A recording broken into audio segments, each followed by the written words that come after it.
our educators, they need to look for signs. What's going on with this kid? Is the personality changing? I know I'm deviating from what you talked about, Dan, but I kind of want to just to reach out because the educators spend a lot of time with our children during the school year, a lot of time with our children, and we have to make sure that they are educated. If, and then the parents should come alongside of them. I think when you're dealing with children under the age of 18, teenagers who are at risk, who have not had the best life, who have come from a hard place, I think transparency and honesty and vulnerability are true keys to freedom, because no, you don't want to have that conversation.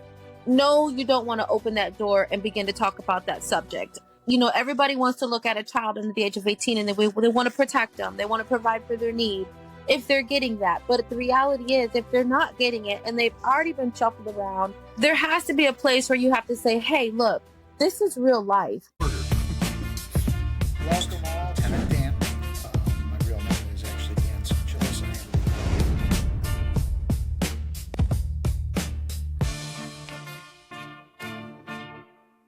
Hello all. Welcome to this episode of the Workplace Violence Mitigation Podcast. I am Dan Skachillis, or Lieutenant Dan. I am your host.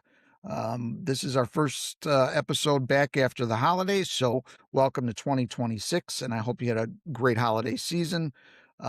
After the break, I have been honored by having two wonderful guests on to discuss a very, very important topic. It's a little bit of a departure from what we usually discuss, which is active shooter events and those types of things. This is about the issue of human trafficking. And I brought these two ladies on because they are resources that were available to me, and because their knowledge base is such that I could not nor would I want to pass on the opportunity to have them both on the show. So we've got Darlene Bradley, former Department of Homeland Security Special Agent with over 33 years of federal law enforcement experience. She's been involved with human trafficking, smuggling, port enforcement, fraud, immigration violations, civil and administrative investigations. In 2004, Ms. Bradley and a team of prosecutors, local and federal law enforcement, and non-governmental advocates founded IPATH, or the Indiana Protection Against Trafficked and Abused Humans. This organization assists with all aspects of human trafficking for the state of Indiana. Another highlight of her career was an assignment for the Department of State to develop a training symposium and travel to the country of Vietnam for 14 days to assist the Vietnamese government officials with their anti-human trafficking initiatives. Since her transition from the Department of Homeland Security, she previously consulted for the Department of Justice as a task force liaison.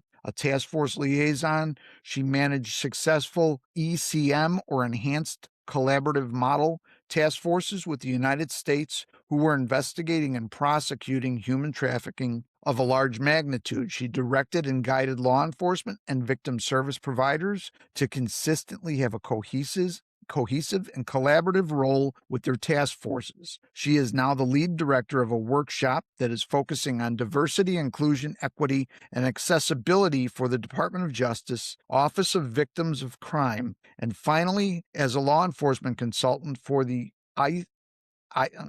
Indiana Coalition to End Sexual Assault and Human Trafficking. She collaborates and aids entities with the state of Indiana to assist victims and training for law enforcement providers. Boy, the government never gets any better with these acronyms, do they?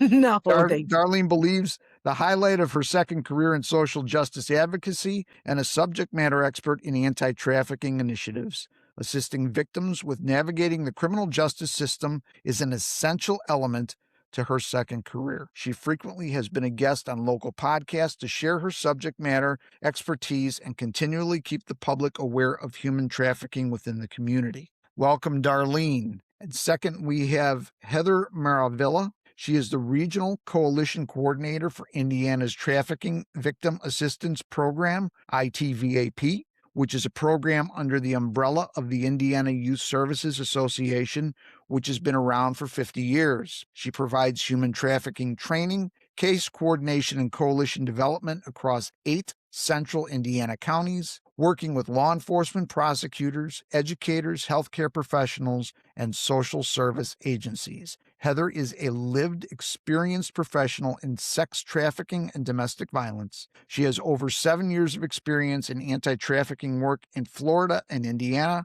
Writing as Heather Heartflow, she is the author and speaker who created Words Have Wings, and an 8-week trauma recover curriculum using spoken word poetry. In addition, in 2017, Heather Heartflow published 2 pieces of poetry about life from the eyes of a survivor whose heart has been transformed, with Love's Redeemed Daughter and the Sapphire and Scarlet Letters. She has presented at multiple universities and conferences since 2017, and most recently, she served as keynote speaker for the 2025 IPAC Administrators Conference in Indiana. All of her books are available on Amazon. And welcome, Heather. Thank you both for taking time out of your schedule to be here with us today and shed some light on this topic. So I want to give you both the platform as much as possible. But I think it's important as we start this conversation, Darlene, and I'm going to divert to you to kind of answer this. Human trafficking as a term has become something that we're seeing in the news daily now. It's all over the place. And I think that people have a perception of what it actually means and what it does and how it impacts people. But can you put it in a box for us for definition purposes for a launching pad for this discussion? Sure. Thank you, Dan. And Heather, hello. How are you today? I I'm wanted good. to I'm good. acknowledge your presence. Dan, and once again, thank you so very much for allowing us to utilize your platform for such an important topic. I hope your audience will stay well tuned and come back with questions, or I don't know how you do this, but I want them to ask their questions because it's not a one and done a lot of times. But before we go on, if you were to ask me, Darlene, what is human trafficking? Dan, I would give you a definition and then I would give you one example. There are many examples, but I would give you one example to kind of help you understand. And to give you the definition, something that's in the paper, something that is written down, I would say it is defined as the recruitment, transportation, transfer, harboring, or receipt of people through force, fraud, or deception with the aim of exploiting them for profit, something in exchange of value. And there are 2 types of trafficking. Well, there are 2 types of trafficking we're going to talk about today. There are many types of trafficking, but we're going to talk about human sex trafficking and we're going to talk about labor trafficking. And if I were to give you a definition, or if I were to give you, say, a scenario, say, could this be trafficking? And I have used this example a lot of times. There's a young lady and she's about 20, 21. There's a young man. He's 25, 26. And they meet and they begin to date. And they begin to spend a lot of time together. And she's taking some college courses at the local university or trade school. And they begin to spend so much time together. And he tells her, he says, "You're spending so much time with me. Why don't you just come live with me?" And she does. And they begin to spend a lot of time. He's spending money on her. He's getting her hair done. He's taking her to dinner. He's buying her all the things that young people like. She has access to his home. She has access to his technology, his social media account. She's his girl.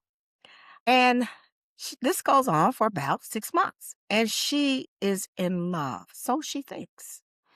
And one day he comes to her and he says, I can't afford to do all the things that I used to do with you. My money is funny. I'm not getting the hours at work. He goes off and she's thinking he's going to work. And he says to her, there's just not a lot of money to do the things that we need to do. And she says, okay, I'll just get a job. I'll get a job. And he says, no, the kind of money I need it quick, fast, in a hurry. And she looks at him She says, well, what do you want me to do? Because she trusts him. And he's been very sweet. He's been very kind. He's used words of endearment to her. He's bought her gifts. He's showered her. He's done all the things that a boyfriend would do. And then he begins to tell her, let me think about what we need to do. Let me think about what you can do. So he ponders over it, and a couple of days later, so she thinks, he comes back and he says, I know what you can do for us to get quick and easy money. I need you to go on this date with this older guy. And she goes, what? Why would I want to do that? Because he has a lot of money and he'll give you a lot of money. You just spend a lot of time with him. And she begins to look at him and she says, well, in the course of spending time with this older gentleman, what am I supposed to do? Oh, well, let him rub on you, let him touch you. And if he wants to go a little further with you or have sex with you, that's okay with me. And she says, what? And he says, yes. She says, oh no, I can't do that. I just can't do that. And he doesn't say anything. And then the next day he comes back, he goes, honey, I really need you to do this for me. It's really for us. And he's talking very sweet and very kind. It's just one date. I just need you to do one date. He's going to pay a lot of money because you have such a sexy body. And I don't mind. I'm not going to get upset. I promise you. Just do this one date. And she thinks about it and she says, okay. And that one date turned into another date and another date and another date and another date. And finally, he says to her, he says, and these are different men that she's dating in his terminology. And he says to her, okay, tonight, I don't need you to have a date with anybody. We're going to go to a party. And so they go to this party, but she notices that he begins to act differently with her. He begins to treat her differently. He walks in front of her. He does no longer want to walk beside her. He wants to walk in front of her. He doesn't want to open the door for her anymore. So they're at this party, and there are a lot of different people there.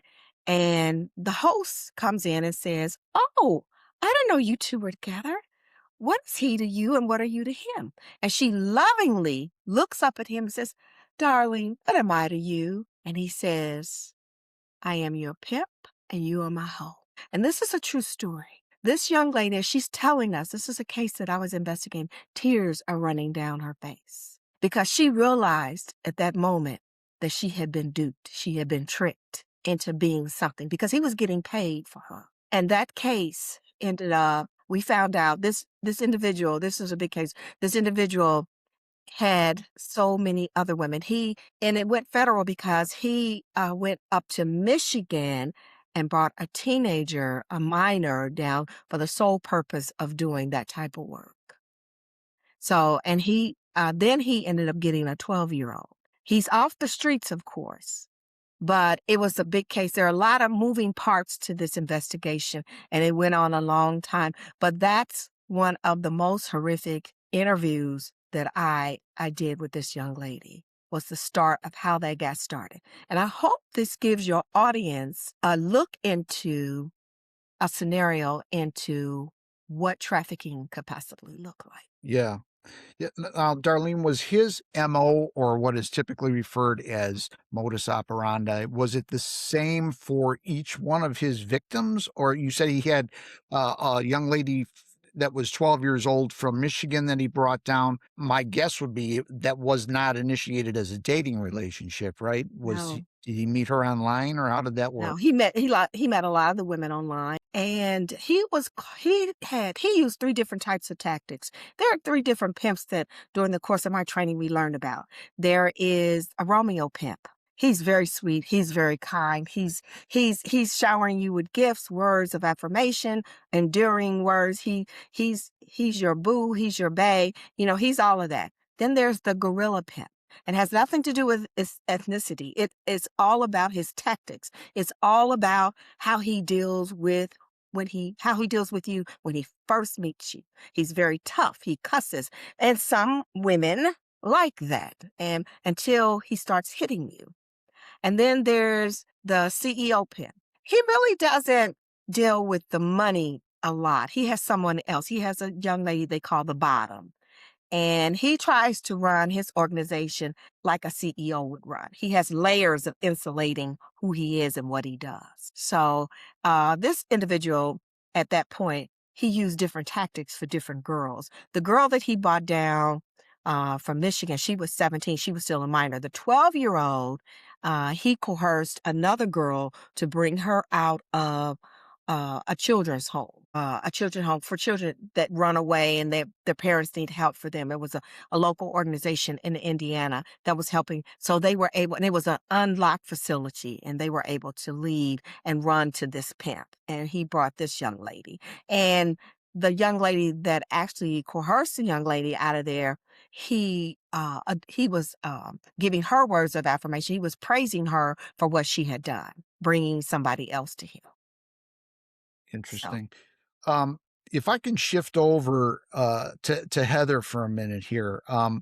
Heather, in your day-to-day operation, are you having contact with these victims on a regular basis? When I was doing direct service, with I was doing case management to women in the sex industry for quite a few years. And when I was doing direct service, with those ladies, they were over the age of 18. They were dancing in the clubs. Some were working on OnlyFans. And what I realized over the course of that time, 96% of those women that came through those doors for services on a regular weekly basis had experienced trafficking in their life. They just didn't understand that that's what it was. And so when I look back at it, and now I'm working with Indiana's Trafficking Victims Assistance Program. So we work with service providers. We train service providers who do direct service. And what I'm discovering there through our training is that I'll have a therapist reach out or a case manager reach out, and they'll say, "Hey, I have this case to where, we got this young person and they just got a gaming system and they got a 40-year-old friend who they're gaming with, and this 40-year-old man is developing a relationship with, just say, an 8-year-old boy in the capacity that is actually a stronger relationship than the kid has with his own parent in his own house." So, like, the cases that we're seeing, they're just so varied. And like Darlene said, there's really not one case the same. Even with my own story, I experienced childhood sexual abuse. I was a product of the foster care system and homeless at the age of 18. So my vulnerabilities at that time were really just somebody coming along and helping me meet my basic needs, food, water, shelter, place to stay, couch surfing. Those are all vulnerabilities, but and you wouldn't think even the 8-year-old kid with the 40-year-old person who's gaming with them online, you wouldn't think that kid's vulnerable. He's got two parents. He comes from a good home. But at the same time, I feel like any child, any youth, any adult can be exploited because traffickers are going to target what it is that you need. If you need love, if you need affirmation, if you need a friend, if you need to be heard, if you just want to be taken out. You see what I'm saying? Like, it's really an investment into that child's life that is so twisted with a really wrong motive. So, and I'm going to put this out to both of you. If we're focusing on prevention here, and again, the recovery portion and making these individuals who have been victims understand that you are a victim. This is not the way you should be treated. This is not the way it goes. And yet, Darlene, the first case that you laid out for us, for the first 6 months, that seemed to be a very common dating relationship, right? You meet, however, or whether it's online or in person at a bar or whatever the case may be. For the first 6 months it goes on, it's seemingly a normal relationship. So how do we get, and especially the younger kids, when you're talking about children that are 8, 9, 10 years old. I mean, we all know that these pedophiles and these pimps will target these individuals, and because they're easy pickings, right? They're easy to groom. Just like you said, Heather, you identify the one thing that this kid is dying to get, and you give it to them and they become endeared to you. They will do anything that you say, anything that you want. So how do we educate? And I think first off, I want to break this into two segments. I want to talk about educating parents and guardians on what to watch for with their kids, what to pay attention to. And first and foremost, the answer to that question is just pay attention. Watch what your kids are doing. Get involved in their lives to the point that it drives them nuts and they're screaming at you about it. Be the helicopter parent. That's what you're supposed to do, right? But how do we get parents to understand that and guardians to understand that first? And then we'll talk about how to get the kids to pay attention to what's going on around them and maybe recognize these things are not as they may seem. So how do you basically slap these parents upside the head and say, what are you doing? Pay attention. How do we get that across to them? I want to also interject that we need to be mindful of how our educators are being trained in this arena also. We've got to train them to pay attention. I have several family members that work in the school system, and they get some training, but it's not intensive enough for me. And my niece, who is a registrar at one of the local high schools here, she was talking about how there's a young lady. She has come to class. She's come to school late. She's come in these pajama pants, and several different men have dropped her off at school. And she's told them, "Oh, that's my daddy's friend. That's my daddy's friend." And I said, that bears somebody to look into. Somebody should check this out. I Right. said, Child Protective Services. And not only that, our educators, they need to look for signs. What's going on with this kid? Is the personality changing? I know I'm deviating from what I talked about, Dan, but I kind of want to just to reach out because the educators spend a lot of time with our children during the school year, a lot of time with our children, and we have to make sure that they are educated. And then the parents should come alongside of them. But I think those basic needs, Heather, you honed in on something that is so important, is so essential, those basic needs. And love is one of a basic need.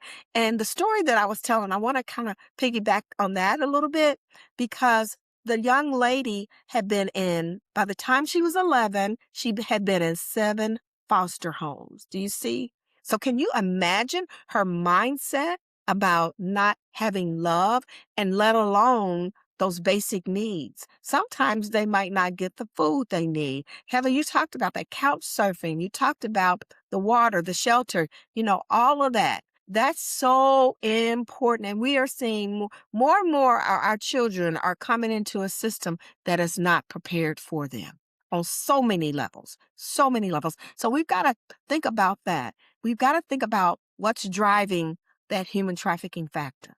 That pendulum, that wheel, what's in the middle? It's human trafficking. And then what are the spokes that are going out to human trafficking? The basic needs, things like that. So that's very important. And then making sure, and then having adjustment because we know our children are going to be, I hate to even say this, some of them are going to be misused, abused. They're going to enter into that world and it's going to take them down a course that is going to affect them for the rest of their life. So we've got to account for that. We've got to have pinnacles in place that are going to adjust for that child being abused, adjust for that child living with parents that don't care for them.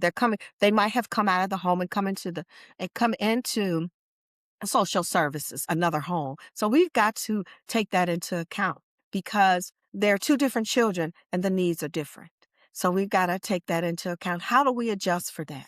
Our society has to adjust for that. Yeah, and when you talk about and when Heather, given everything that you just said and looking at what Heather said about the foster care system, boy, those kids that end up in that system, that hamster wheel, they're just the cards are so stacked against them. Going back to what I said just a few minutes ago, where I wanted to focus on how do you educate the parents and the guardians? Okay, these kids they don't necessarily have a parent or guardian. You're trying to No. find somebody that cares enough about them to pay it, just to pay attention.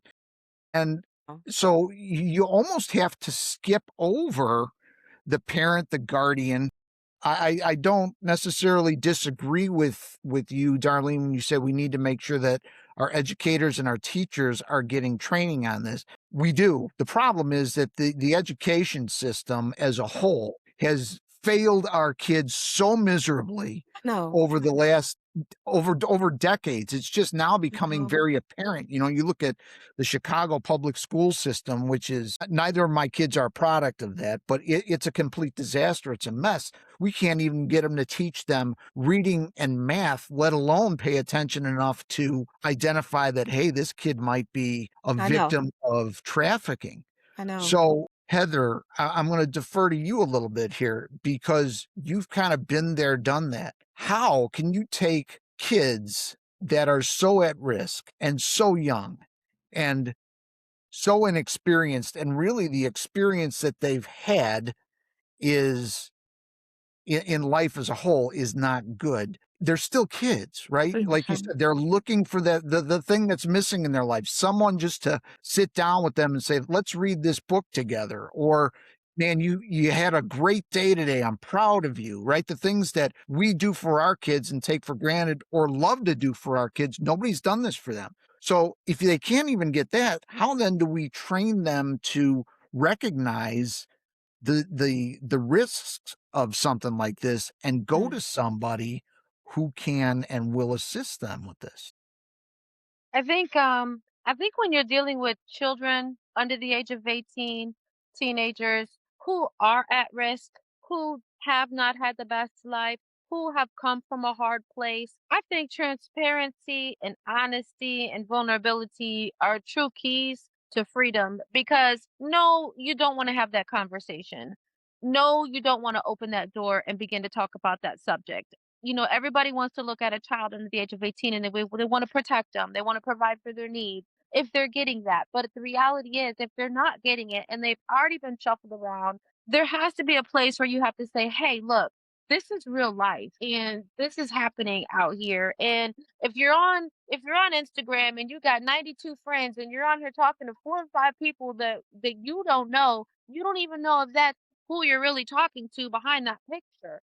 And I know all of this sounds great, but I think you have to really just get down to educating. I raised 3 teenage girls and I've been a victim of trafficking. And so I've always been very transparent with my story from the very beginning. And I can remember when I feel like I hit a wall at one time because I almost feel like I kind of became that helicopter parent after what I went through. And I kind of feel like I spend a lot of time trying to protect them so they wouldn't go anything through anything like I did.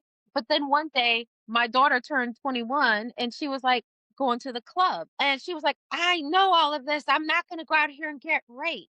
And I thought to myself, okay, you've heard it your whole life, but baby, you still don't even know how to cover your drink with a napkin when you walk to the bathroom. Let me teach you something from what I've learned. And I've had to do that with my own family. I have a 10-year-old grandson who's on the game all of the time. And I'm who you talking to? Pull up your list of people. Let me hear their voice. I think you just really have to get down to it because children who've been molested, when that Um, area down there below has been tampered with before its time, it has a way of talking to them in their ear when they're not even allowed to voice it. You know what I'm saying? And then you do have children who have those unwanted behaviors later on. And you're like, oh God, why are they acting out in school? They're 14 now. Well, Johnny was touched at 8. Now he's acting out at 14. That conversation has to be a piece that's in there at such an early age. And I know we want to spend that time protecting them, but I think when they're old enough to begin to understand a few things, there's nothing wrong with talking to a 5 or a 6 or a 7-year-old about good touch or bad touch. There's mm, nothing wrong with talking to a 8 or a 9-year-old about who's a trusted adult in your life. There's nothing wrong with talking to a 10-year-old boy about the harm of reading. A young boy who's 10, 12 years old who maybe discovered a dirty magazine or something online. There's never a wrong time when you begin to see things to have a conversation and bring that to light and be able to bring some things into perspective, because there are 12 to 14-year-olds getting education on Pornhub versus really understanding what an intimate relationship is about, what a healthy relationship looks like. If they're already looking, it's time to have that conversation. If you're seeing unwanted behaviors, it's time to have a conversation. I think you really just have to look at and kind of piece it case by case, you know? Yeah. This is not unlike the the active shooter thing that we Mm. focus on so much. I get parents all the time that are like, well, I don't want to have this conversation with my child. I don't want to scare them. And my argument is, well, being shot at is pretty scary. So I would much rather have my kids prepared for that, and know how to deal with it. My two daughters were better prepared for an active shooter event in their school Mm. than anybody in that building, and that included the staff. So really, when you're talking about these conversations being awkward and uncomfortable, they are, but for whom? For the parent mostly. The kid Mhm. is uber receptive, and the kid is curious at that age about anything. So you just have to be the parent, the trusted parent, and you Yeah. have to explain it to them and make sure that they understand it, because ultimately their life may depend on it You at some have point. to. Okay. I can't imagine, and I'm going to get into sharing a little story that I experienced with my own daughter, having my kid be kidnapped by somebody and disappear from my life for the rest of my life over something like this. And I had shared this with Darlene some time ago. I was on a vacation, family vacation, with both my daughters and my wife in California. Not my choice of places to go, but that's where we landed up. And we were down on the pier, and as kids will be kids, and they weren't kids. I mean, my oldest at the time was probably about 19, which would have made my youngest somewhere around 15 or so. So they were teenagers, and they wanted to get T-shirts that say, I was in California or whatever. So there's an abundance of shops down that pier, and we walked into one of them because it was massive. It was just huge. They had racks and racks and racks of stuff all over the place. My wife and I had been through so many of them at that point, we had no desire to go into another one. So I kind of stood back at the entrance of the store, which was wide open in the front. And my kids were both kind of milling around these racks looking at these shirts and sweatshirts. And I started to recognize a couple things about the layout of the store. The cash register and the counter was elevated, probably about a foot and a half, 2 feet. So it almost put the guy working the register in a crow's nest situation, right? And he could see the entire store. And I thought, well, it's probably to prevent theft. You can see everything that's going on in there. That's a legitimate um, reason for that. Well, at some point, I noticed that he's paying a lot of attention to my older daughter. Now, again, he has no idea that I'm there. And he starts a discussion with her while she's looking through these shirts. And he says, is there something specific that you're looking for? And she said, no, just a sweatshirt, maybe with a hood, maybe without. I'm not sure. And he says, well, I just got a new shipment in the back room. They're still boxed up. I haven't had a chance to pull them out and tag them yet and put them on the rack. Would you like to go back there and take a look at them? And she's like, well, I don't know. And then he says, are you, now I'm listening to this whole conversation and I'm watching him. And he says, are you here alone? And she said, no, that's my father over there. And now he turns and looks at me, and I'm staring at him. I mouthed to him, I will kill you. And he was like, you know what? I really can't show you those shirts right now. They have to be skewed in, and just see if there's something else that you like. Now I whistled both of the kids out of there, and I'm like, you don't understand what just happened here. I said, you would have gone back into that back room. Nobody would have ever seen you again. I said, you had been in the trunk of a car on the way to some foreign country and nobody would have ever seen you again. You have to pay attention.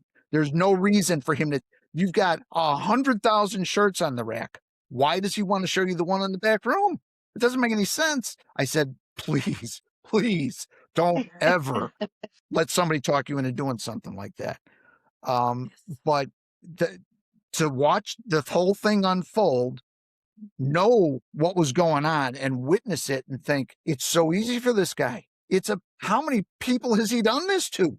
It was so, and he was methodical. It was like a surgeon taking out an appendix. I thought, oh my gosh, how many victims has this guy had? It was just sickening. It was sickening to watch. So, I recognize how quickly it can unfold, and there's so much to discuss about this, and I want to ultimately get the people that are watching this that are parents. I want to wake them up. The people that are watching this that are educators, I want to wake them up. The real victims though are the kids, and just like with the active shooter stuff, we always say, look, nobody's going to save you. It's just nobody's going to get there in time. Nobody's going to recognize this. You have to see this for yourself, and you have to save yourself. And when it boils down to this, is the kid has to recognize that something is not right and say something to somebody that they can trust that can help them out of this. So how do you get these kids to outcry before it's too late? How do we do that? I think just asking the question, who's in your house that you trust, that you talk to, that you tell your secrets to, you know what I'm saying? That if you had one you'd call in and want to talk to, who is that person in your house? Because that's the person we're gonna need to talk to. You know what I'm saying? That's the person that has your ear, that has your attention, that has an impact for what they say you take in. Prevention is absolutely key. I mean, if we're not there's a curriculum that Indiana's Trafficking Victims Assistance Program has used and still does, called the What Would I Do curriculum. And with that, What Would I Do, we've gone into high schools and middle school, and we've created scenarios, and we've brought the word pimp out, and we've brought the word hoe out, and we're actually talking about it. And, no, the pimp has not got the guy with the hat and the cane, but he could totally look like somebody that you're literally sharing your conversations with on a regular basis and not know. I love that curriculum because we will take the kids and we'll put them in scenarios and we'll say, now, what's the decision you would choose? And being able to see which decision they would choose in that scenario and then having a discussion around it. Like, we have to talk about that. I think human trafficking at any level should be a regular conversation on a regular basis. Just like how when DV education came out, when they started talking about domestic violence and the circle of violence for domestic violence education 30 years ago, 40 years ago, we have to do the same thing with human trafficking. We have to actually talk about it. We have to talk about the case studies we've seen. We have to talk about the cases we were a part of. We have to talk about prevention and scenarios and putting these kids in maybe a scenario that they weren't in before so they would know what to do, and bringing in the lingo and the terminology that's actually being used in familial trafficking. The lingo in familial trafficking and grooming looks very different than pimp control trafficking. Just like online sexual exploitation looks different, that lingo looks different. And I think it's just a piece of education that needs to be on a regular basis. Just like we talk about suicide prevention, just like you talk about the active shooter prevention. It's something that just needs to be in the curriculum on a regular basis because it's not going to go away. No, no. So let me pose this question to both of you. How successful have we been thus far in getting these things into those curriculums, and what can we do to make it better? And I have to go back to the home, and I do this all the time too with the active shooter stuff. I'm like, listen, this is your kid. Your kid's life depends on this. If you are going to put your faith in the education system to teach your kid how to avoid an active shooter, your child is likely to become a statistic. I don't do it that way. I don't suggest that you do it that way. Ask good questions, demand spectacular answers, because the parents will go to the school and say, "Do you discuss this, or what do you do for active shoot?" Well, we train. The police department comes in and we do training for that. Don't worry about it. And they're like, "Okay, thank you very much," and they walk away. And I'm thinking, what kind of answer is that? Would you buy a car based on that kind of an answer? You know, what's the gas mileage on this car? Well, it has 4 tires. Okay, but that's not what I asked you, right? And now we're talking about my kid. So the same thing applies here. You know, I tell parents, I says, when you're dealing with the schools, I said, it's important to go in there and ask these questions. And the answers they're giving you are garbage. You should be getting pissed off about that. You should say, look, that's not what I asked. You know, you're on this school board because we elected you. I want an answer to this question. And if the answer is, I don't have an answer, great. Then let's work together to get one. So, how receptive are the schools with regard to listening to the fact that they're falling short on this, horribly so, and say, you know, getting them to acknowledge we need to fix this, and then actually doing it, or are they just giving you lip service to make you go away? Heather, I wanted to say real quick that first and foremost, we've got to make sure that our educators understand there are gaps and basic needs. Basic needs.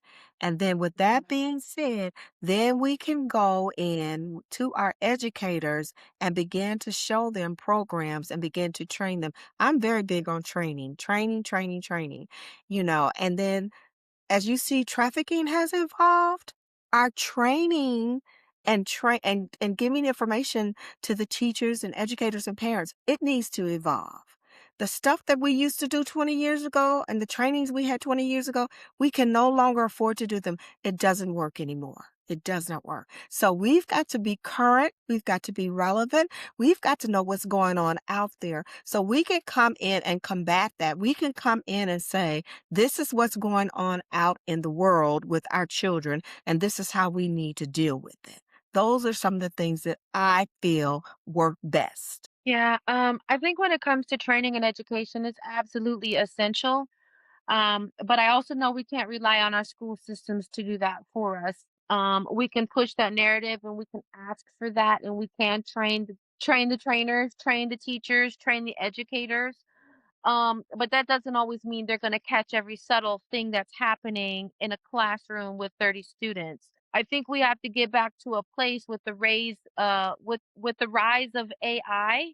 With the rise of Mm. I really feel like we have to get to a place where we have to go back and educate our own children. The National Center for Missing and Exploited Children, they have an excellent resource hub for training and education, and all of that material is absolutely free. So if any of your listeners are parents and they want to just find the National Center for Missing and Exploited Children online, look it up, NCMEC. There's a training and material section there for resources. They have taken cartoons and series of cartoons and 3 and 4 episodes of cartoons for how to speak this subject and let these 4 to 6 year olds watch this. They have stuff for preteens, they have stuff for teenagers, they have stuff for young adults. Their content fits the different age groups. And our organization, we are trained on the NCMEC training. So we'll actually give that information out or offer a training. But I think we have to get back to a place where we know our school system's not going to teach our children everything they need to know for life, because it doesn't even teach them how to handle their finances or balance a checkbook anymore. So Right. we really have to get back to a place and a space where we're just mentally and emotionally invested in our kids and we care about what they care about.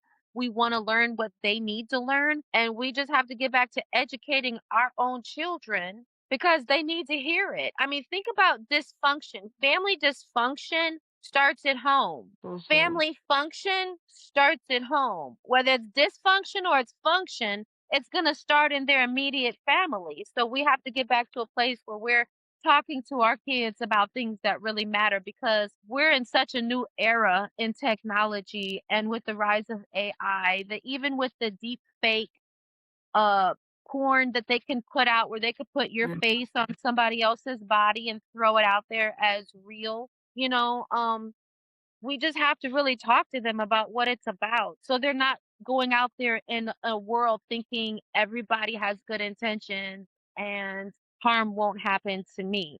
We Yeah. just got to peel back that layer and be honest. Yeah. Yeah. And it again, we keep going back to the responsibility of the parent um to pay attention to this. Darlene, the first story you told.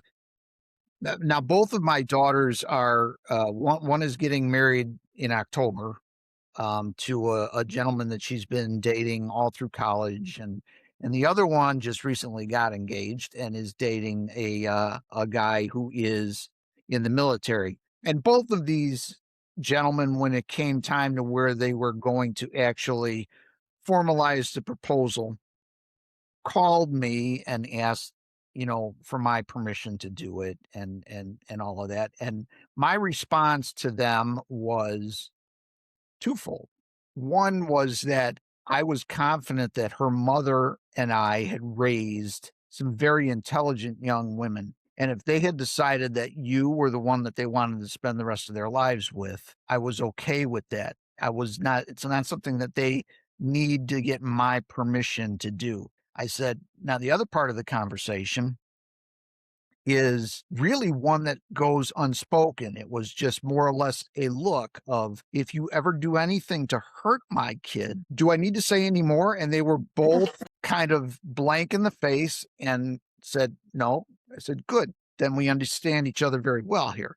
But I think that, when you're talking about single family or single parent homes, and really it goes deeper to that. I believe that it's so important, whether you're talking about a boy or a girl, a father's presence in the home is truly imperative. Wow. Um, and a lot of kids don't have that. I'm hoping that I, I'm praying that there's some turnaround with that a little bit. I'm starting to see some things in social media and some of the circles that I run in where, people are getting married, they're having kids, and they're just like, look, marriage is tough. Being a parent is really tough. There are periods in your life that it sucks, and you're looking at the person that you said you wanted to spend the rest of your life with and gone, this just isn't working out. You make it work. You make it work. You started a family. It's not a marriage anymore. It's a family. You've got a responsibility. You make it work, because if you don't, this cycle continues to go on. Nothing ever gets fixed. I can't imagine the life of a kid who has been kidnapped and trafficked or taken advantage of in that way. And even more horrible is the life of a person who started out living that misery at a young age and just thinks this is the way life is. They're in their mid-20s before somebody goes, wait a minute, you what?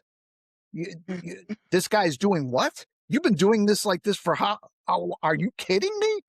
And then the person's like, this isn't normal. This doesn't happen to everybody. Can you imagine being kept so isolated that you live the majority of your young life thinking the way you're treated is the way it's supposed to be? And I apologize for asking that question, Heather, because I know that you're a survivor of this. So you know firsthand how that works. I'm only anticipating what it would be like. And I get You know, incensed over the whole the thing. normalization of sex starts very early when you're dealing with something like familial trafficking. Um, I had a case out of Florida that I was working a few years back where um, I was a survivor mentor working for an agency called Children's Home Society. And one of my cases, she was a 15-year-old girl, and she was coming in and getting mentored. She had been sexually abused, but nobody really knew the length and the depth of that abuse until we started talking to her. And her father would beat on her mother, and when she got old enough, her father decided that he wanted her. And instead of her mother getting beat and being made to go cook in the kitchen, now all of a sudden my client was getting hit in the head and getting beat and being molested and being made to go cook in the kitchen.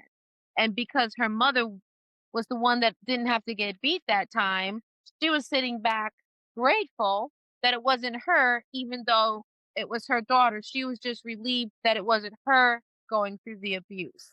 And so I look at that generational trauma and I look at that generational sexual abuse, and it was absolutely normal for my client to think that when her father came in the house mad and he wanted to have her, that that was what she was supposed to do. Um, and even though she was 15, it wasn't just her, it was her sister before her. You see, so there was this pattern. And when I look at things like that, just being able to have a conversation with her, just being able to kind of get a peek into her life, it was very triggering for me, even as a survivor, because it brought up my old wounds and things that I had been through. But at the same time, I also felt like it brought us closer together because my client was talking to somebody who lived through some similar things, you know? And so we were easily able to build a trusted relationship. But when it comes to stuff like that, you have so many different scenarios. I mean, because that's just one example of childhood sexual abuse, right? Familial trafficking. I remember going and leaving out the house at the age of 16, getting in the car with somebody that I met and not coming home for 4 months. I was literally kidnapped and held hostage in an apartment in East Chicago, Indiana, and sold. And I literally had to escape that through a window 4.5 months later when my trafficker was not around. And it took me a long, long time to recover from that. It took me even longer to even understand that that was trafficking. um, I literally spent 12 years in that life, 5 years being trafficked through strip clubs in Gary, Indiana, where I grew up at, and then 7 years I spent in that life as a willing prostitute because I thought at the time we make decisions based off of the options we think we have. And when something has been normalized and I was being trafficked and I didn't get none of that money, now all of a sudden I'm not being trafficked and I can go get my own money. It felt like a different life. It felt like a life of freedom, even though it was still much entrapment. And when I think about stuff like that, the recovery process is very long and it's daunting, and therapy works. I say therapy and Jesus because I need both of them. I need therapy and I need Jesus. That's me. But the recovery from that, as far as being able to trust, have a trusted relationship, um, that trust I have for people is very small and my circle is very small, but it has helped me make my mouth open up even more because I'm definitely going to tell parts of my story as I need to. I'm definitely going to train and educate. I'm definitely going to have those hard conversations that parents don't want to have because it's very easy for youth to just be so vulnerable, not because they're messed up or they come from a bad life, but literally two-parent households, you just wanna be heard. You wanna be Sure. understood. You wanna be loved. You wanna feel accepted. You wanna feel like when you come home, you really have a space and a place of your own, and we owe it to our children. If you are a parent or you are a mother and you carried a baby for 9 months, you owe it to that child to have a discussion that is hard, but you have to educate them. And if you scare them for a little while, you scare them for a little while. I have my youngest is 23 years old, and when she went off to college, she told me after she come back from her first year, "Mama, you scared me to death growing up." Well, I'm glad. I'm glad I did because I protected you. I kept you, and now I have to let you go. So now that I'm letting you go to college at 18, you're going with an awareness and a language that kids your age don't have just yet. They might not. And my baby's first year in college, she automatically made friends who were coming up to her and telling her their problems and what they're going through. And my child had great advice at a young age, and that's because I gave her that education early, even when she was scared. Yeah. Well, let's face it, reality is scary. I mean, life is scary. There's a lot of scary things, and it's what's even scarier is if you don't acknowledge that and recognize that early. so that you can avoid some of those pitfalls. So yeah, some of these conversations, like you said, they're tough to have, but I think they're tougher to have for the parent than they are for the kid. You know, the kid is kind of a sponge, and they wanna take all of this stuff in, and the parent's like, oh, how do I talk to my kid about this? How do I explain to them that there are people that are so horrific in this world that they would do something like this to them, and then tell them, but there are good people in the world too. How do you tell the Yeah. difference, Dad? Well, apparently, after listening to Darlene, it's really tough sometimes to Mhm. tell the difference, you know? Um, Ladies, we are approaching 1 hour, believe it or not, on this conversation, and it has been spectacular. And although I think there's a lot more to cover, I would like to ask you if you would each be willing to, either together or individually, come back on for another episode. One, to focus on the victims a little bit more and how we can help them. And then, Darlene, I would like you and I to have a conversation about how wonderful our prosecutions are on these cases and how they're such a deterrent for individuals to even want to attempt to do these things, because we all know that the justice system is, by and large, despite being the best justice system in the world, a miserable failure, particularly depending on where you live and what state you're in. But that, you know, it's not something you can count on law enforcement to prevent. You know, and law enforcement is a very reactive situation anyway. They don't get involved by and large until the crime is actually committed, and then Right. the justice system fails the victims time and time again. And is it any wonder that these things keep happening? You know,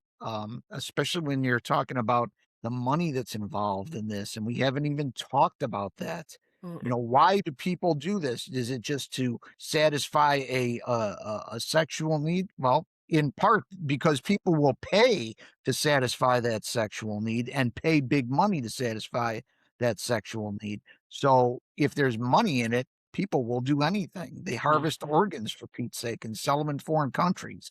This Right. is a piece of cake. So if you're both agreeable to it, I would like to at some point set up another episode and laser focus on those two topics. And if we have to do it in 2 more episodes, I'm good with it. I think it's important that we get this information out. But as we wrap this up, please give me, or give our listeners, the resources that you have. Give me the website. Tell them where to go to get these. I know you said the National Child Exploitation site, and that, if you've got those sites handy, if you can recite them so people can go there and look for these things, that would be tremendously helpful. The one would be the National Center for Missing and Exploited Children. It's abbreviated NCMEC, NM. Oh, the National Center for Missing and Exploited Children. Don't ask me the acronym.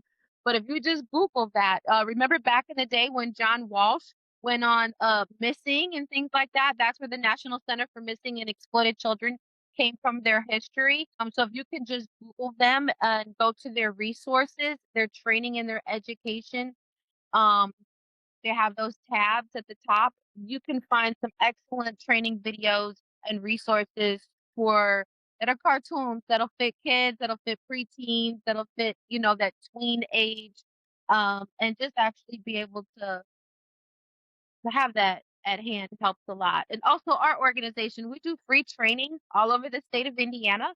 And that is Indiana Youth Services Association. Our program is Indiana's Trafficking Victims Assistance Program. That is iysa.com.